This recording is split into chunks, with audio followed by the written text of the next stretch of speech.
Hello दोस्तों, मैंने जैसे कि आप लोगों को डिविजिटी रूल पे अच्छे सवाल करा चुका हूँ। उसके बाद मैंने डिविजिटी रूल पूरा आप लोगों को बता दिया है। आप अब ये कीजिए कि आप उस पर एग्जाम्पल ले तरह तरह का एग्जाम्पल लेकर के आप बनाइए। बुक जहाँ भी मिलता है आप रिमाइंडर थ्योरम भी अपने दिमाग से सोच करके भी उस पर रिमाइंडर थ्योरम भी बना सकते हैं। बहुत सारे क्वेश्चन रिमाइंडर थ्योरम के उस पर बन जाते हैं। और मैं फिर रिमाइंडर थ्योरम की अब जो अच्छे सवाल होंगे मैं वो कराऊंगा। आज आप लोगों को मैं कुछ नया बताने जा रहा हूँ।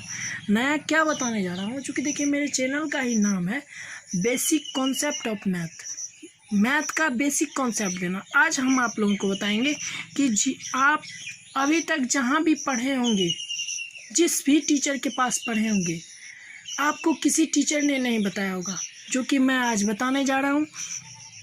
देखिए, आपको 0 गुना 7 बराबर 0 क्यों होता है, ना आपने भी कभी सोचा भी नहीं होगा कि ये क्यों होता है। और या 7 गुना 0 क्यों होता है, या मतलब हम कह सकते हैं किसी भी नंबर में अगर हम 0 से मल्टीप्लाई कर देते हैं तो क्यों 0 हो जाता है। एक्चुअल में होता क्या है और मल्टीप्लाई क्या है, उसके बारे में आज हम लोग जानते हैं। देखिए, जब पहले एडिशन की बात आती है, हमने पहले मल्टीप्लिकेशन लिखा, एडिशन लिखा। हम शॉर्ट में पहले ही समझा देते हैं कि मल्टीप्लिकेशन जो है एडिशन का शॉर्ट फॉर्म है। एडिशन का क्या है, शॉर्ट फॉर्म है, मतलब जोड़ का जो है वो क्या है, शॉर्ट फॉर्म है। कैसे शॉर्ट फॉर्म है वो समझाता हूँ मैं। देखिए, जैसे कि हमने लिखा 2 + 2 + 2 + 2, ये हमने 4 2 लिखा, तो इसको अगर ऐड करते हैं तो हमने 8 आया। अब इसको हम क्या लिख सकते हैं, 4 गुने 2, क्योंकि 2 की संख्या कितनी है, 1 2 3 4, 4 गुने 2। तो हम कह सकते हैं कि 4 इसलिए लिखा क्योंकि 2 की संख्या कितनी थी, 4 थी। तो इस तरह से ये कितना हो गया, 4 का टेबल आप 2 बार पढ़ेंगे तो 8 आएगा। या हम इसका मतलब, अब देखिए इसका मतलब ये है, इसका मतलब ये है, लेकिन इसका मतलब 2 2 है, इसका मतलब 2 2 है। क्या 2 2 है, इसका मतलब 2 2 कैसे है, इसको हम 2 + 2 + 2 + 2 4 बार लिख सकते हैं। और एक तरीका और है, और एक तरीका क्या है, 4 + 4 भी लिख सकते हैं कि नहीं, आप ही बताइए। लिख सकते हैं। देखिए, इसका मतलब सिर्फ यही है, बात को समझिएगा। इसका मतलब सिर्फ यही है कि 4 गुना 2, इसका मतलब 4 गुना 2, लेकिन इसका मतलब 2 है। 2 क्यों है, देखिए इससे भी हो सकता है, क्योंकि हम 4 को 2 बार भी लिख करके ऐड कर सकते हैं, तब भी 8 आएगा, होगा ना।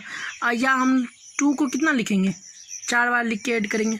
देखिए, तो हम कह सकते हैं एडिशन क्या है, मल्टीप्लिकेशन। एडिशन जो है मल्टीप्लिकेशन जो है एडिशन का शॉर्ट रूप है। चलिए अब देखते हैं हम लोग, जैसे कि यहाँ पे 3 + 3 + 3 3 + 3 3 + 3 ... n रहता है। अब कह देता है कि इसका जो है, इसको अगर सम करना होगा तो हम लोग कैसे निकालेंगे, सम करना होगा तो कैसे निकालेंगे। तो हम लोग जानते हैं कि हम लोग क्या कर देते हैं, n × 3 कर देते हैं ना। इसीलिए हम कह सकते हैं कि मल्टीप्लिकेशन क्या है, एडिशन का शॉर्ट फॉर्म है। अब चलिए, अब 0 की बात आते हैं। हम जो मेन चर्चा था अब उस पर चर्चा करते हैं हम लोग। हमने बताया कि ये जो है, ये 0 गुने 7 बराबर 0 क्यों हुआ। देखिए, इसका मतलब 2 2 हमने बताया, इसका मतलब क्या है, 2 2 है। 2 2 मतलब निकल रहा है। 2 2 मतलब निकलने का मतलब क्या है, आप 0 को 7 बार लिखिए,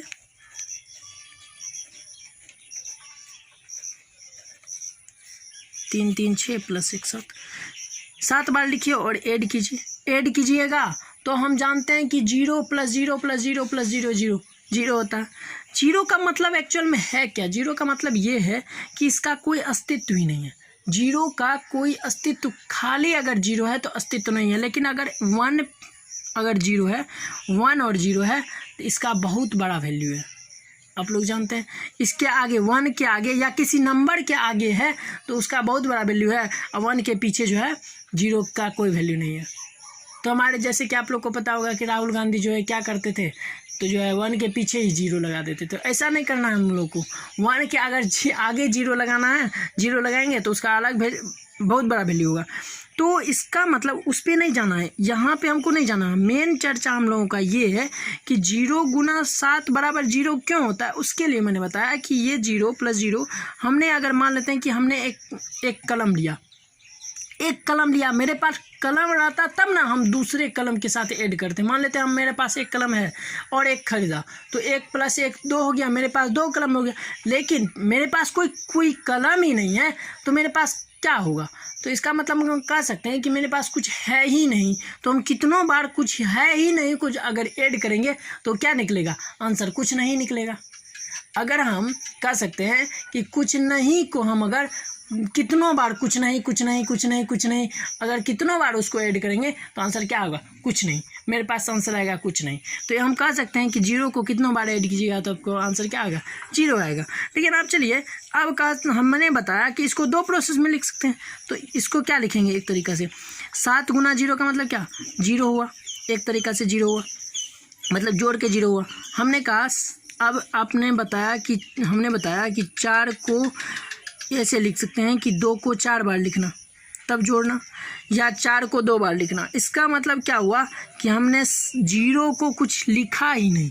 जब लिखा ही नहीं तो आंसर क्या आएगा, 7 हमने ऐसा लिखता, अगर ये ऐसा रहता 7 गुना 2 रहता तो 2 को 7 बार लिखना, या तो हम कह सकते हैं 7 + 7 लिखना, कहते ना।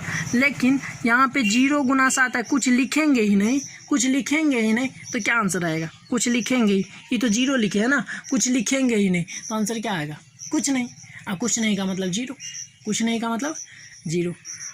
होपफुली आप समझ पाए होंगे मैं क्या समझाना चाह रहा हूँ कि 0 किसी भी नंबर को अगर के साथ अगर 0 को मल्टीप्लाई करते थे तो 0 क्यों आता था, इसके ये मैं बताना चाह रहा था कि आप लोग जो है ये देख सकते हैं कि 0 क्यों आया, तो आप समझ पाए होंगे। और इससे आपका मल्टीप्लिकेशन का भी कंसेप्ट क्लियर हुआ होगा कि मल्टीप्लिकेशन जो है ये 2 तरीक़ा से हो सकता है। देखिए यहाँ पे क्यों होता है वो भी आपको समझ में आ गया होगा कि देखिए यहाँ पे 4 को क्या लिख सकते थे, 2 + 2 + 4 बार 2 लिख सकते थे, या हम 4 को ऐसे लिख सकते थे। लेकिन इसको हम सिर्फ एक ही तरीक़ा से लिख सकते हैं कि नहीं, इसको हम एक ही तरीक़ा से लिख सकते हैं कि 4 बार ये 2 है।